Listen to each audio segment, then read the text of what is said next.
On va vous recommander de faire attention à quelques points. On l'a signalé avant, pour les personnes qui ont des troubles neurologiques, et plus particulièrement des personnes qui sont sujettes à des crises d'épilepsie, même traitées avec une médication, il est question de vraiment faire attention à cette technologie-là et même on vous recommandera de ne pas les utiliser. Et c'est exactement les mêmes recommandations qu'on va avoir pour les enfants.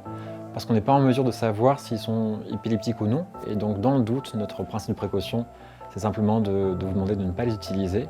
Ce sera aussi le cas pour certaines pathologies psychiatriques.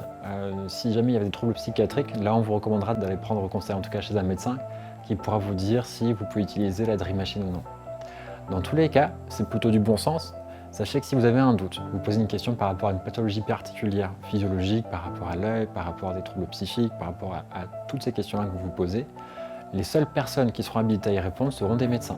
Donc on vous laisse vous rapprocher de votre médecin traitant, s'il le faut, avant tout doute sur une utilisation. Aussi, s'il y a un inconfort, s'il y a un doute pendant l'utilisation de la Dream Machine, qu'à un moment donné vous posez une question, que ça devient gênant, c'est extrêmement simple, vous vous débrouillez simplement pour arrêter l'expérience.